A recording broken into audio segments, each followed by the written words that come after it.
Teremos agora um painel, Transformação Digital e Inovação no TRF Primeira Região. Esse painel destaca as iniciativas pioneiras e os projetos inovadores implementados no TRF1, visando a transformação digital e a modernização da Justiça. Os participantes terão a oportunidade de conhecer as estratégias e os desafios enfrentados pelo Tribunal. Junte-se a nós para uma discussão inspiradora sobre o caminho percorrido e as perspectivas futuras para a inovação no TRF Primeira Região. Convido ao palco Naiber Pontes de Almeida, juiz federal em auxílio à Corregedoria e gestor do sistema do Tribunal Regional Federal da Primeira Região, Sérgio Faria Lemos, diretor da Coordenadoria de Fomento e Atividade Judicial, Gustavo Stênio, diretor da Divisão de Informações Negociais e Estatística, Anderson de Souza Pérez, supervisor da Seção de Apoio à Parametrização do PJE. E para moderar esse painel, convido o senhor Roberto Carvalho Veloso, desembargador federal do Tribunal Regional Federal da Primeira Região.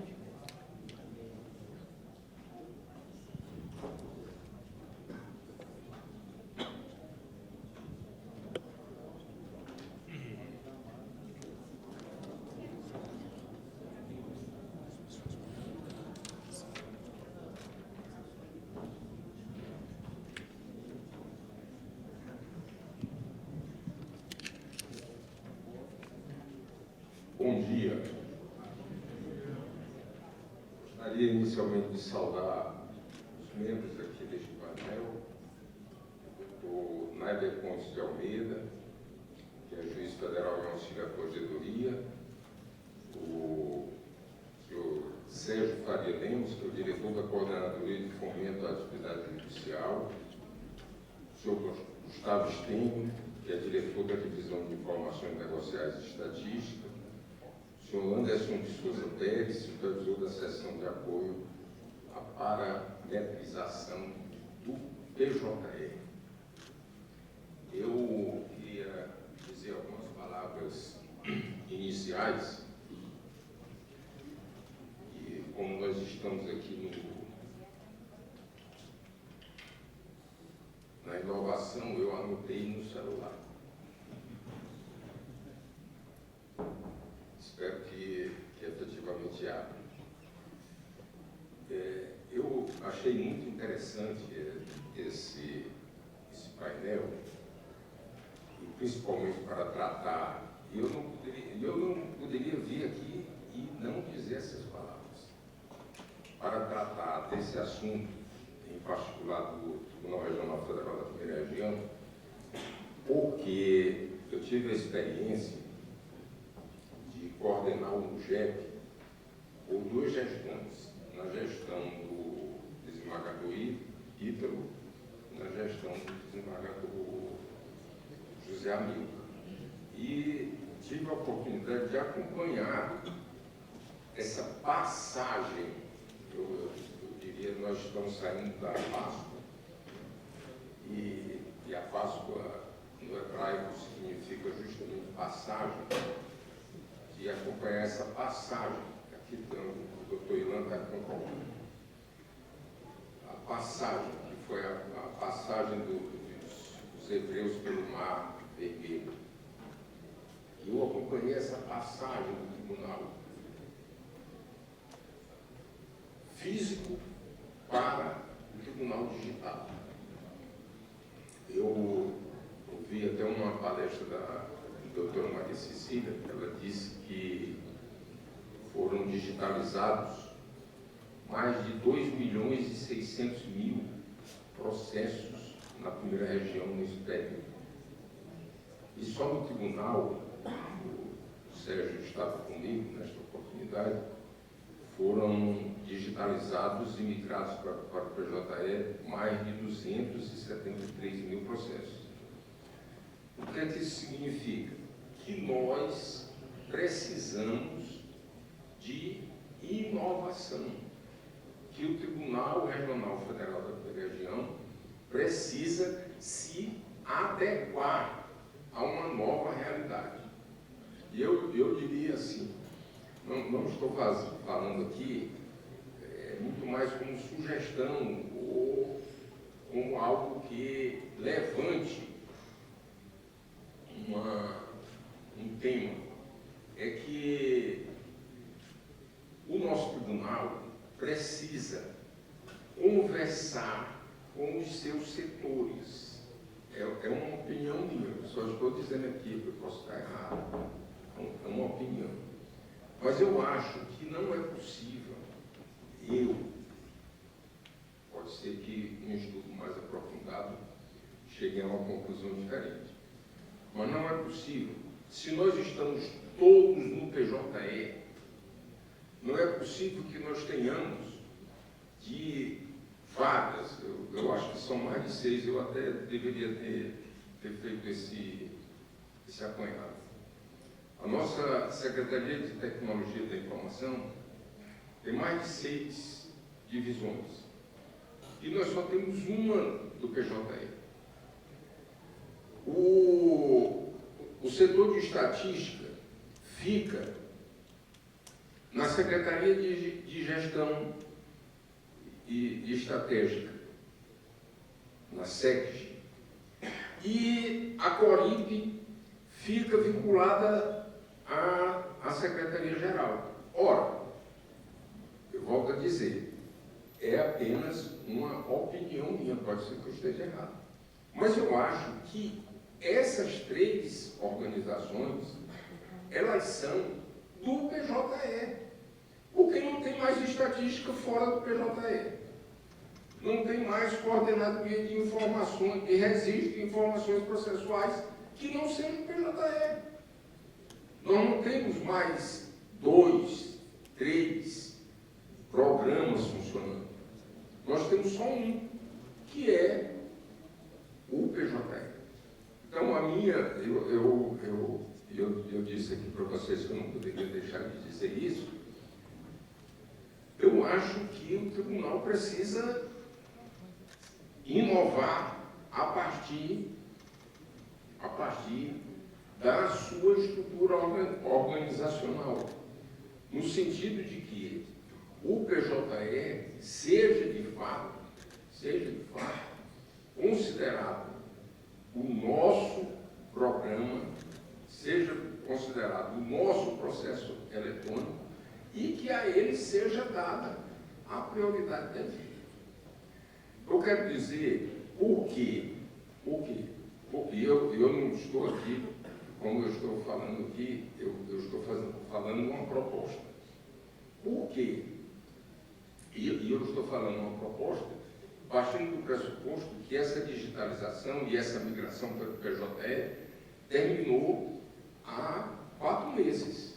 Então é algo muito recente, ninguém pode sequer cobrar. Mas é mais do que, claro, eu estou aqui, o desembargador Euler está aqui me ouvindo, que sabe muito bem a dificuldade que nós estamos enfrentando, e quando eu falo nós, eu falo todos os desembargadores, em criar nossos processos. Porque, diferentemente dos processos físicos, que nós víamos e conseguíamos separar, no PJE nós não conseguimos. Então, para criar esse processo, eu tive que parar a minha produção e dizer, olha, nós vamos ter que criar os processos. O ALEI está tendo uma dificuldade grande, ainda não conseguiu apresentar um resultado, e nós precisamos da inteligência artificial. Quando se fala em Justiça 4.0, que é utilizar essas ferramentas da 4ª Revolução Industrial, o tribunal precisa ter essa visão. Olha, nós vamos ter que nos adaptar aos novos tempos. Mas eu quero, ao mesmo tempo, parabenizar o tribunal, que, a tempo e modo próprio, fez a migração dos processos para o PJE. Agora é uma questão de ajuste. Desculpem peço até perdão aqui para o Naiva, porque o Naiva já está olhando aqui até tinha me pedido, olha, Veloso, eu quero dar uma palavra antes de começar o painel. Então eu vou passar a palavra aqui ao Naiber para ele fazer essa introdução. Obrigado. Desembargador Veloso, é sempre uma alegria poder ouvir a sua avaliação. O senhor tem muito trabalho realizado nessa área e a gente tem procurado aqui fazer esse trabalho, dar continuidade e desenvolver cada vez mais. A minha preocupação com o tempo é porque a gente quer mostrar toda essa jornada que nós enfrentamos e estamos ainda enfrentando de transformação digital no TRF1. E eu sei que o horário do almoço se avizinha, então eu quero, essa palavra inicial é mais de incentivo para vocês. Nós vamos aqui, incentivo de querer ficar até o final, né? Nós vamos aqui apresentar, inicialmente com o Sérgio, falando de algumas iniciativas nossas do Tribunal, na COFAGE, e também com inteligência artificial, projetos próprios, né, com modelos de inteligência artificial open source.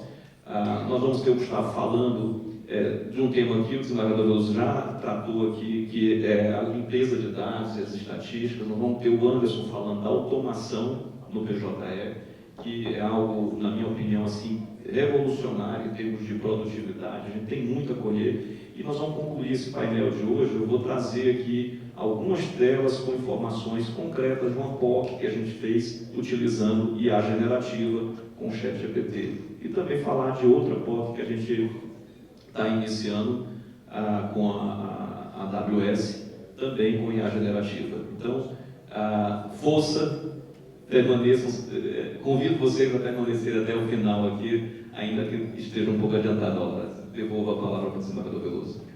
Bom, e ainda mais considerando que terminou de ser servido o lanche, então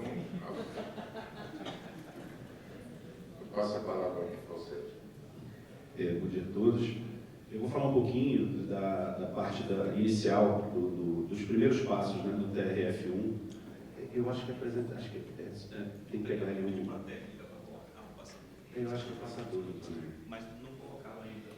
Já, eu acho que sim.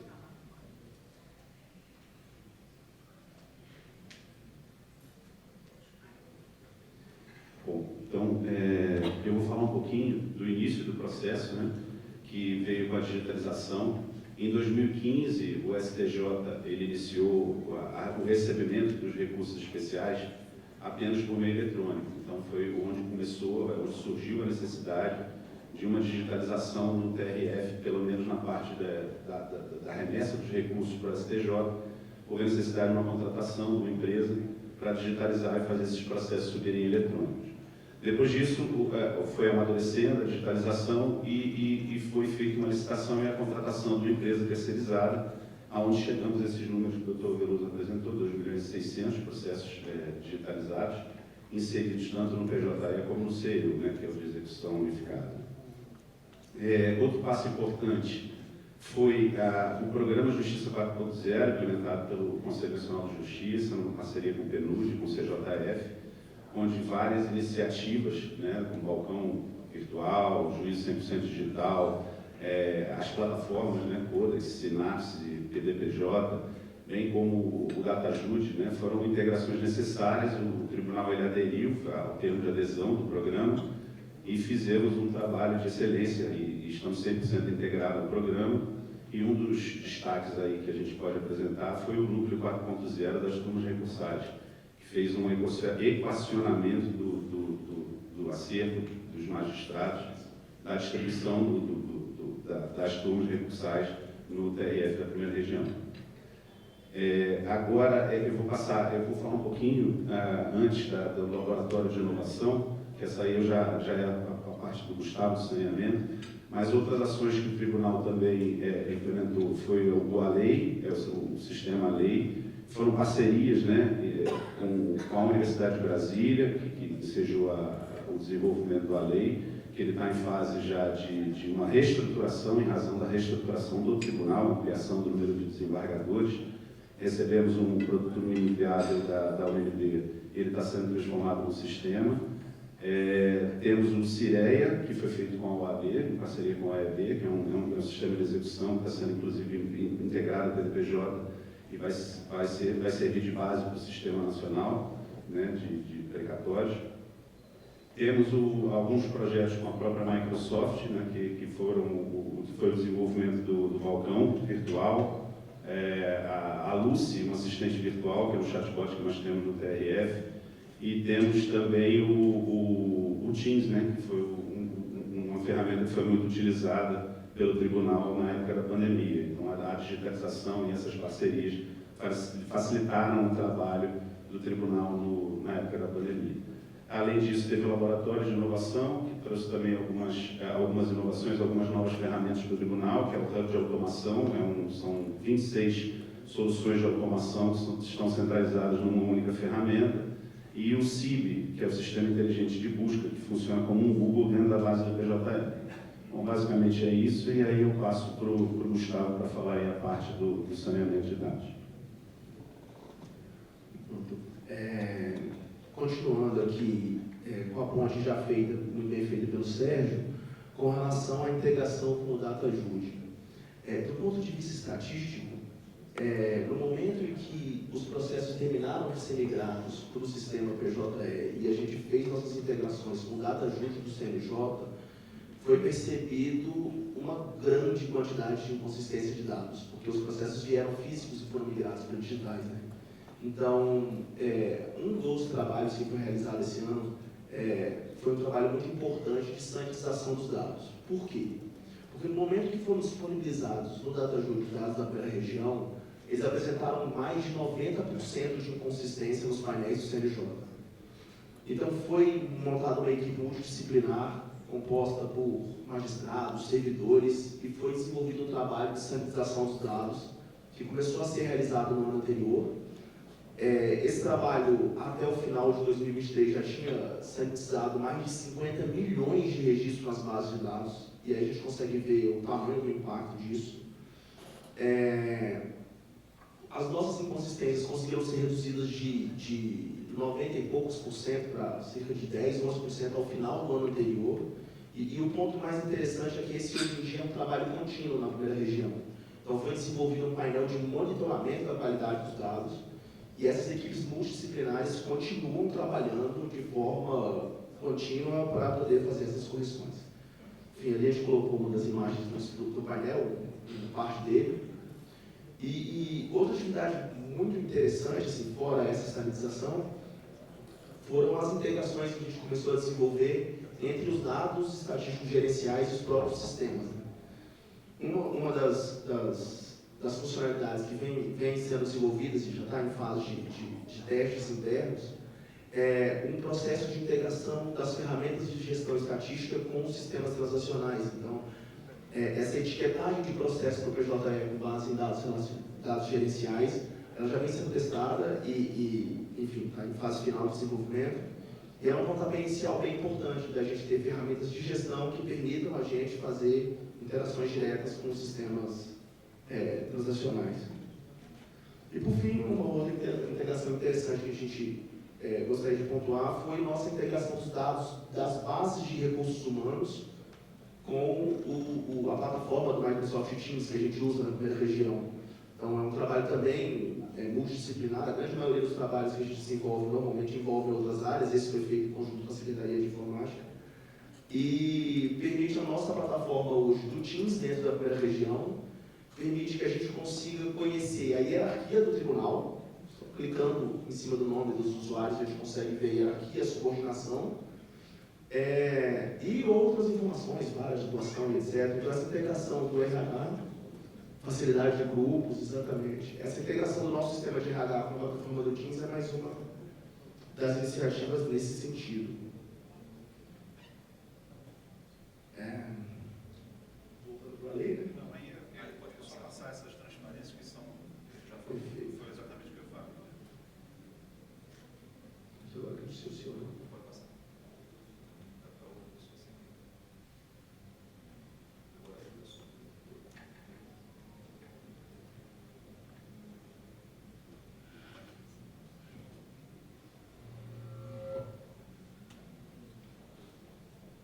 Boa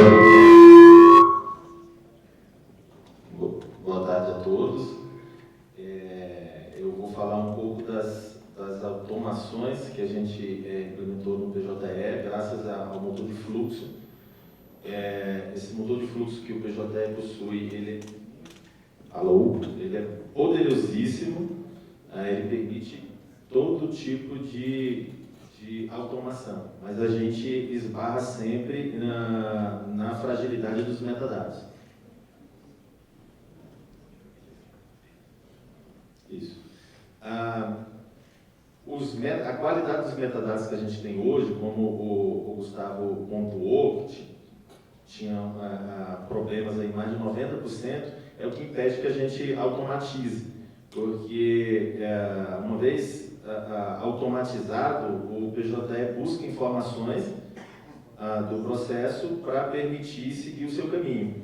E a gente implementar automações com metadados inconsistentes leva o processo a um caminho que ele não deveria ir. E isso fragiliza a automação e os usuários não acreditam, né, nessa automação. Outra questão a gente passou por um período muito complicado com o PJE, com suas instabilidades, então o nosso foco com a equipe pequena foi na solução de defeitos, né? E uma vez estabilizado o sistema, a gente conseguiu partir para melhorias efetivas. Então, a gente teve uma aproximação, graças ao Dr. Naiber, que apresentou alguns projetos, implementou alguns projetos, tanto do momento PJE, que a gente tem uma conversa com todos os usuários, muitas vezes com participação de mais de 400, isso de forma online, e também uma aproximação mais temática, então com reuniões periódicas. Inicialmente a gente começou com o GEF, mas a gente tem com a execução fiscal, com o criminal no segundo grau. A gente queria paralelizar de alguma forma essas conversas, mas em razão da equipe pequena, a gente tem que escolher um único tema para a gente conseguir avançar. Então, a gente conseguiu identificar muitas ideias e, a partir dessas ideias, a gente conseguiu automatizar o que era possível. Eu vou falar rapidamente, porque eu acho que o tempo aqui é curto, o Dr. Naiber fica olhando para mim, eu acho que ele está me passando. Foi uma homologação. Foi a questão de homologação de acordo. Então, tem algumas atividades que elas são bem, como eu posso dizer, mecânicas. Então, uma vez que é apresentado uma petição solicitando a homologação de acordo e há uma outra petição com a informação de que concorda com aquilo, o PJE pode fazer isso de forma sozinho. Não tem um ato, não é necessário um ato decisório de um magistrado, ato decisório que mude a vida, né? Só vai homologar aquele acordo que já foi acordado entre as partes. Então, uma das dificuldades maiores que tem no PJE, não no PJE, né, mas no Poder Judiciário, é a grande quantidade de processos e a dificuldade está na triagem desses processos. Então, eu tenho lá uma quantidade muito grande, mas eu não consigo triar, separar para criar lotes de atividades que permitam que aquele tema, com aquela situação processual, consiga caminhar de forma rápida. Então, a gente iniciou um trabalho com etiquetas, então, baseadas em tipo de documento juntado. Então, se tem um tipo de documento de pedido de homologação, de acordo, é fácil para os usuários identificarem aquela situação, fazerem a intimação da parte contrária, que vai ter uma nova petição, e com um filtro simples de uma etiqueta, é possível encaminhar isso para homologação de acordo. Uma vez assinada essa homologação de acordo, o PJE, que foi a automação implementada, o PJE já faz a expedição de certidão de trânsito julgado, já reclassifica o processo para cumprimento de sentença, isso no âmbito do GEF, né, que uma vez homologado lá, o trânsito ele é da própria data da assinatura da sentença, e a gente ainda tem para avançar aí até um arquivamento no futuro após essa homologação. Mas o que falta para avançar é a qualidade dos metadados, né?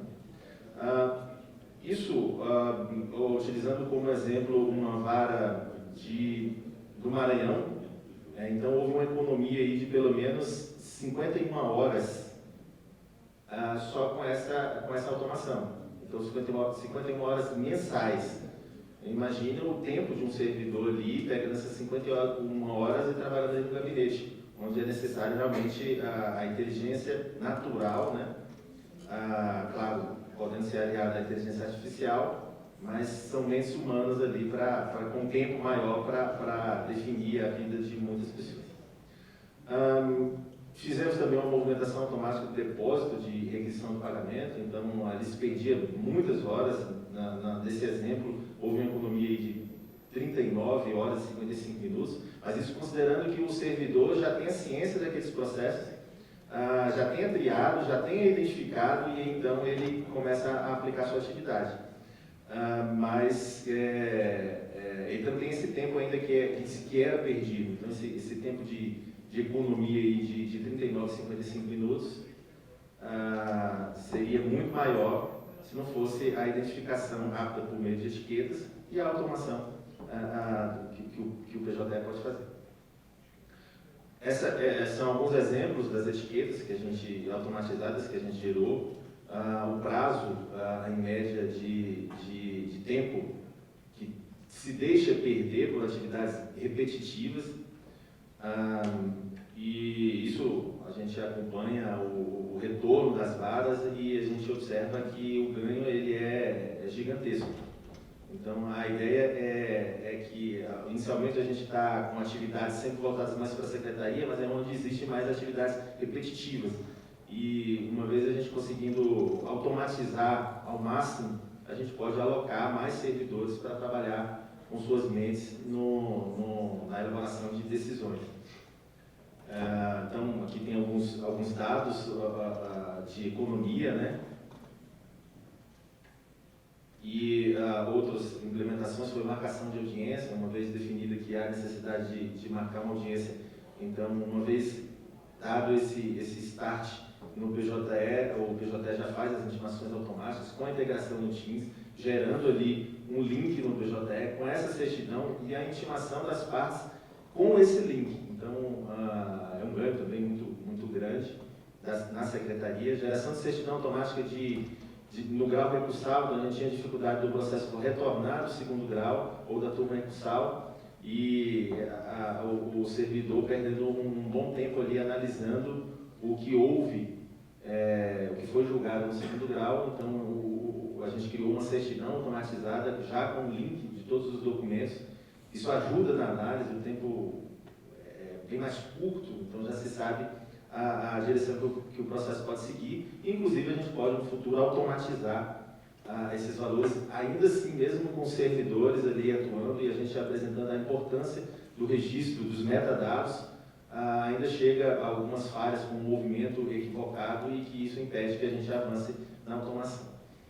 A expedição automática e imediata de certidão de objeto IPR, se perdia também muito tempo, com muitas expedições de advogados solicitando. Então, a gente implementou também no PJE, uma vez protocolado esse tipo de petição, o próprio PJE encaminha, já gera uma certidão de objeto IPR de forma automatizada. Então, os servidores nem ficam sabendo, só após a análise do processo vai ter que ter alguns pedidos ali, que trouxe também um grande ganho. E o que a gente pode relacionar esses problemas de metadados, que eu acredito que é quase impossível que ele tenha uma qualidade maior, mas com a ajuda da inteligência artificial para complementar esses dados, e alguns dados que muitas vezes não são apresentados pelos advogados na petição inicial, uma leitura da petição inicial ali, gerando também metadados que vão permitir a automação. Isso vai ajudar bastante, inclusive corrigindo alguns dados que muitos advogados incluem ali pela quantidade de processos que eles têm ali para protocolar, ou porque está influenciado ali por um pouco de preguiça, e quer fazer o protocolo de forma rápida.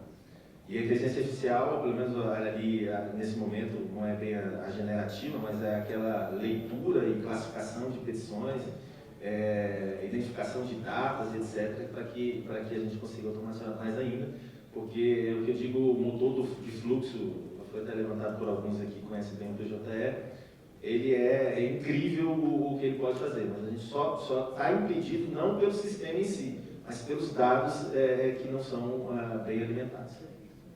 E aproveitei e coloquei, com a ajuda do ChatGPT, para a inteligência artificial não me processar por direitos autorais, mas eu pedi para que ele fizesse uma frase com relação à automação de atividades repetitivas.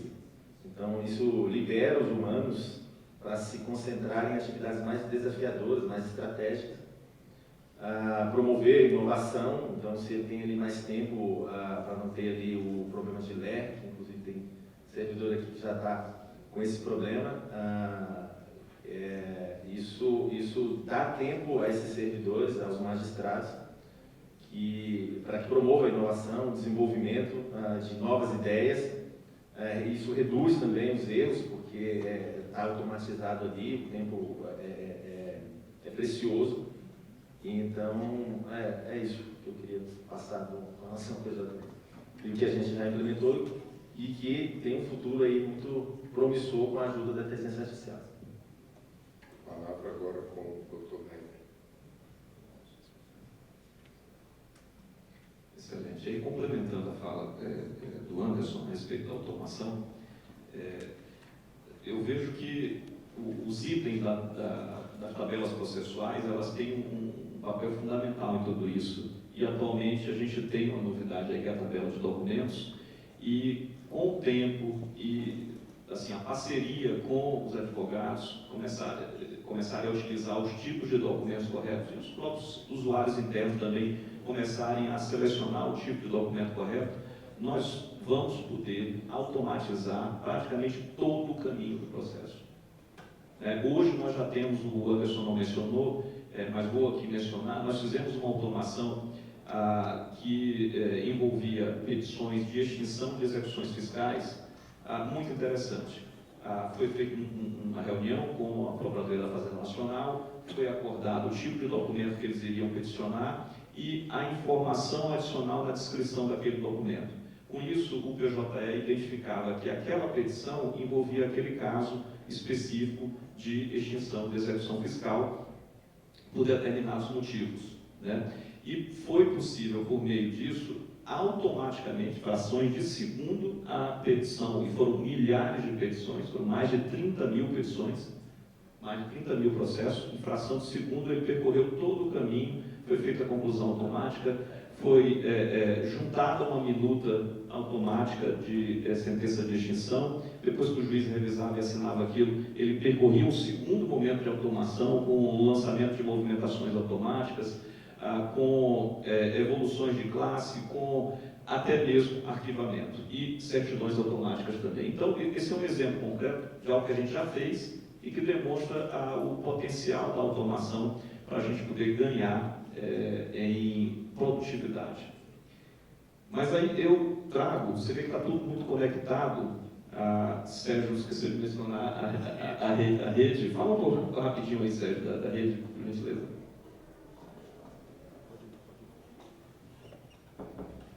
A rede de inteligência, né, ela vem sendo comandada pelo desembargador Carlos Pires Brandão, que vai tratar aí brilhantemente, e vem trazendo muitos assuntos interessantes, né, semanalmente nas reuniões da rede, ensejando notas técnicas, né, como resultado final das apresentações.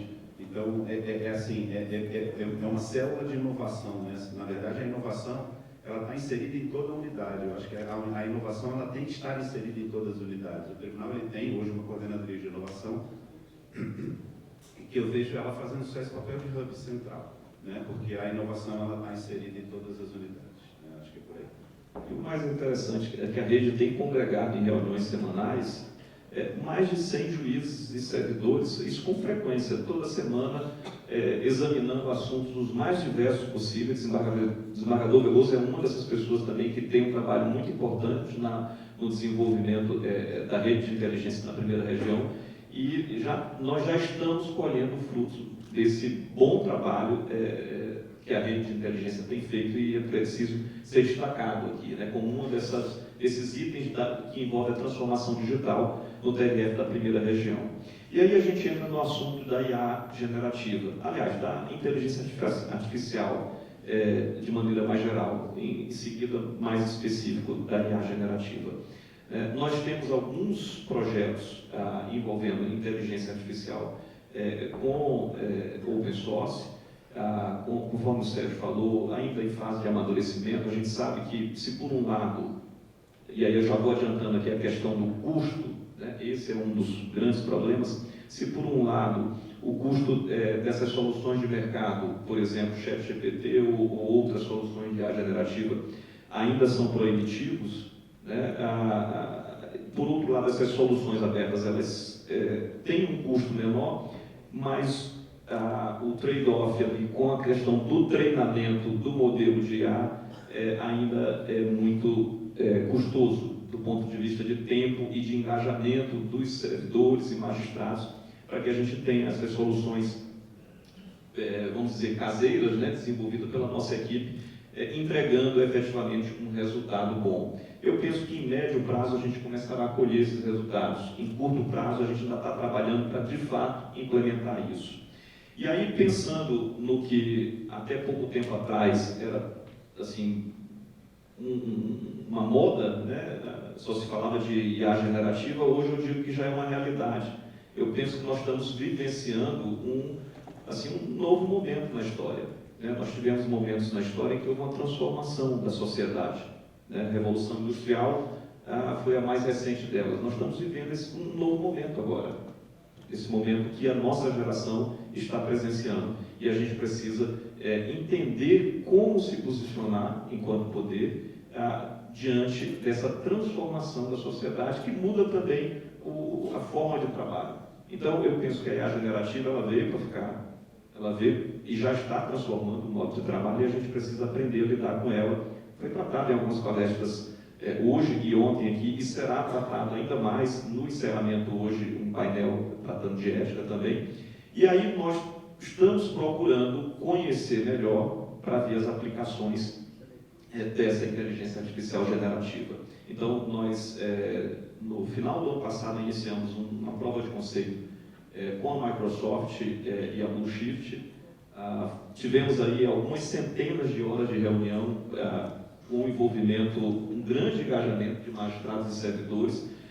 Fizemos todo um mapeamento do fluxo de trabalho envolvendo a parte de benefício assistencial. Foi muito interessante o trabalho realizado com o auxílio de alguns magistrados. E com isso, nós desenvolvemos uma solução, eu vou mostrar algumas delas logo em seguida, para poder ver o potencial dessa IA generativa, no caso específico o ChatGPT-4, né, na extração de dados, na confecção de resumos, e até mesmo, aí é uma prova de conceito, né, a gente avaliou até mesmo a confecção de minutas, observando aquilo que o Marco Bruno falou muito bem, que é não deixar a IA julgar. Quem julga é o julgador. Então, você diz à IA o que ela tem que fazer, você informa a IA os insumos necessários para que ela possa produzir a minuta que se espera. Então, com isso em mente, a gente rodou, eu vou mostrar alguns resultados aqui para vocês, e estamos iniciando uma prova de conceito com a AWS e o Cerco, né? Buscando aí aquilo que a IA generativa faz assim, de maneira excepcional, que é fazer resumos, né? Então, utilizar isso para poder gerar relatórios de processo, desembargador Veloso, e com isso auxiliar o tribunal a fazer face a essa necessidade de criar os processos e julgar os processos mais rapidamente. Então, essa prova de conceito que nós estamos iniciando agora com a AWS e CEPRO envolve isso, né? Envolve triagem e relatórios de processo, né? Então, vou passar aqui algumas telas para poder mostrar para vocês. Eu vou me pedir licença para ficar em pé, para ficar mais próximo aqui. Isso aqui foi uma tela que a Blue Shift desenvolveu, porque, como é uma prova de conceito, a solução ela foi desacoplada do PJE.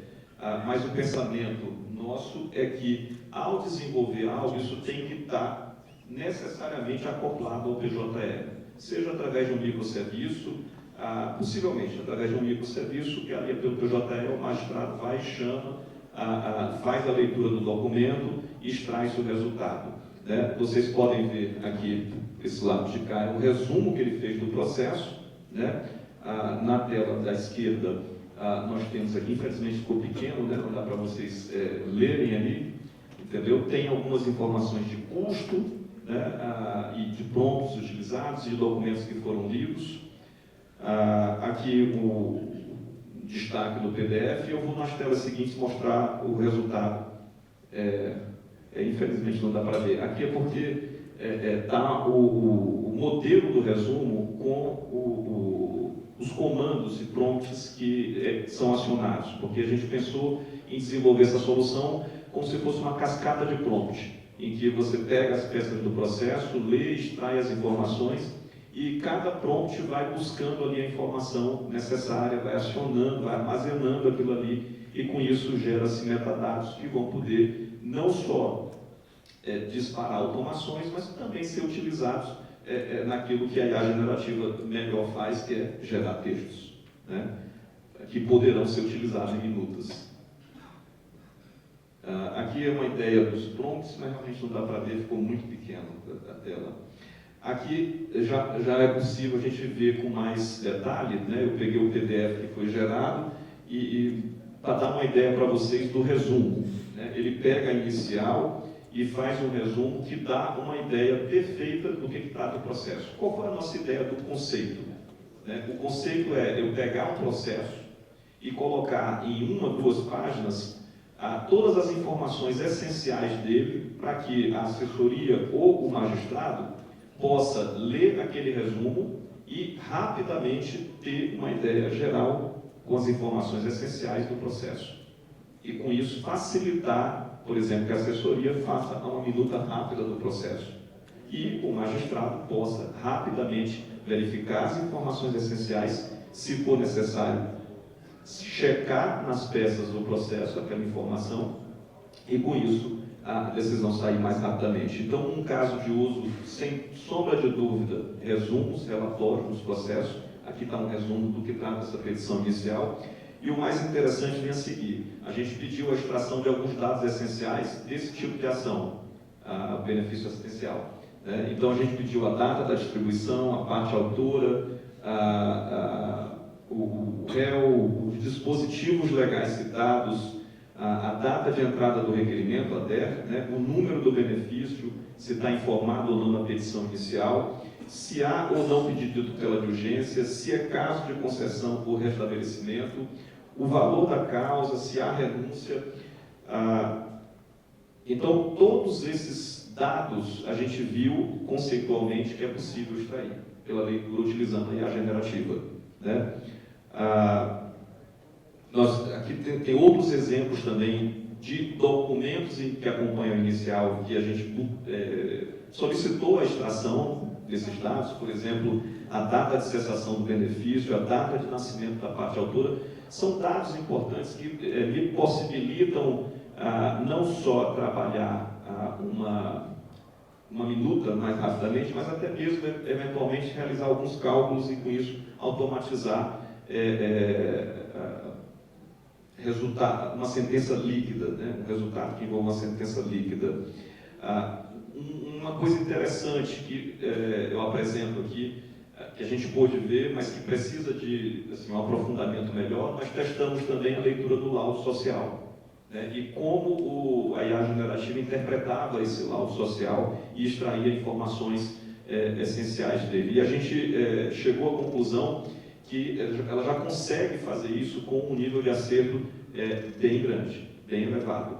A gente precisa testar mais para poder validar mais ainda, mas a gente pôde, nos testes que fez, verificar que a extração de conclusões do laudo foi bem precisa. E as informações essenciais pedidas também conseguiram ser extraídas de maneira precisa. Né? Informações de renda, informação se tinha veículo automotor ou não, se foi informado, né? São exemplos de dados essenciais que os colegas magistrados mapearam como dados essenciais e a gente pôde fazer a validação disso nessa prova de conceito. Né? E quais os desafios? Né? Um deles eu já mencionei para vocês, né? Já estamos caminhando aqui para a conclusão da minha fala. O desafio hoje mais importante é a questão monetária, né? E existe uma limitação ainda de hardware para atender as necessidades de processamento de IA generativa no mundo, e isso faz com que o preço para utilizar a IA generativa hoje seja ainda elevado. Eu vou dar só um exemplo para vocês. Nós fizemos uma reunião com a AGU, buscando conhecer o projeto deles, que é magnífico. Eu vejo que a AGU, nesse ponto, eles estão bem à frente já, né, com o Sapiens e a utilização de IA generativa. E o Dr. Mauro, que foi quem fez a apresentação para a gente, me deu um dado que eu achei muito relevante. Eles fizeram uma estimativa, Dr. Veloso, da quantidade de petições iniciais que precisariam ser processadas se todo o volume que a AGU recebe no Brasil, se aquilo tivesse que ser lido pela IA generativa. E a conclusão que eles chegaram é que o volume é tão grande, que toda a capacidade hoje instalada para processamento de IA generativa não seria suficiente, seria esgotada. Então, esse é um dado relevante para demonstrar que nós estamos ainda num momento embrionário, né, de desenvolvimento da IA generativa, que envolve também infraestrutura para poder atender essas demandas. Mas pensando em médio prazo, eu vejo que a infraestrutura para a utilização desse tipo de solução aumentará sensivelmente. Resultado concreto disso, eu imagino, será o barateamento, né, dos custos desse tipo de solução. E penso eu, não estava aqui previsto na minha fala, mas vou falar porque na fala do Marco Bruno me chegou a falar algo a respeito. Eu penso que no médio para longo prazo, não estou falando isso para agora não, gente, médio para longo prazo, com o avanço desses tipos de solução de IA generativa, nós vamos em algum momento ter sim a figura de um juiz, eu estou pensando no futuro, né? De um juiz com IA, mas em que sentido? Causas simples, repetitivas, absolutamente mapeáveis, poderão ter um julgamento automático e permitirão, penso eu, um recurso para uma turma de juízes humanos para poder revisar aquilo. Então, eu vejo um modelo desse no futuro. Só quis aqui compartilhar a minha visão. Mas falando do presente, penso eu que o caminho a ser trilhado é continuarmos as nossas pesquisas, entendermos melhor os casos de uso, a gente falou aqui de alguns deles, e aliar a utilização de inteligência artificial, seja inteligência open source ou esses modelos de mercado, com as automações que já nos permitem os nossos respectivos sistemas. Eu penso que com isso nós estamos vivendo aí um novo momento de aceleração da tramitação processual e vejo também que nós estamos vivendo um outro momento em que nós vamos ter uma aceleração do julgamento e conseguirmos aí começar a fazer frente a esse volume tão grande que nos aflige e nos faz querer dar respostas rápidas, né? Então, essa é a nossa apresentação. Eu espero que tenhamos conseguido passar uma ideia do que o TRF1 tem feito, né, e buscado melhorar, e continuamos nessa luta, desembargador Veloso, para, junto com os outros tribunais, né, nesse sentido, conforme eu falei ontem aqui, a gente trabalhar de maneira colaborativa para poder conseguir desenvolver soluções que atendam a todos. Meu muito obrigado a todos.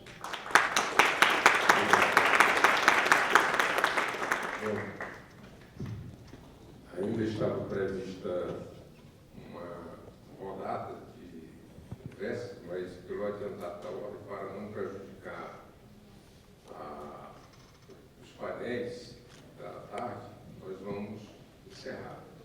Mas, sem antes, parabenizar o tribunal por todas essas iniciativas. Nós temos um tribunal continental, nosso tribunal é muito grande.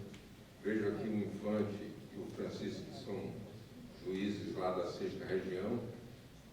De antes nós éramos 14, mas agora somos 13. Temos, tramitando no tribunal, mais de 400 mil processos, 350 mil processos conclusos para julgamento, só no 2º grau. Isso tudo demonstra que nós temos muito trabalho a fazer. Mas, pela palavra que foi dada aqui pelos 4 painelistas, e vejo aqui também o doutor Mel, que é o secretário da gestão da informática, vejo que o tribunal está com muita disposição de enfrentar esses problemas e realmente se colocar no lugar que ele é devido, que é o lugar de ser o melhor Tribunal Regional Federal do Brasil. Muito obrigado. Muito obrigada aos painelistas. Agora nós gostaríamos de convidá-los a avaliar esse 3º turno de palestra. Está ali o QR Code.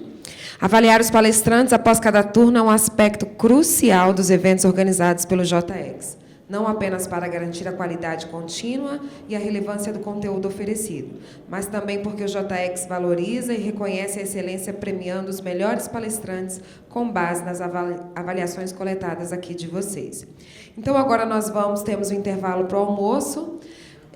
Como foi falado mais cedo, a sugestão de almoço é o restaurante Mangai e teremos o transporte, uma van de ida e volta aqui para o restaurante Mangai. Voltaremos às 13h45 para o último turno do ENACHIC JF.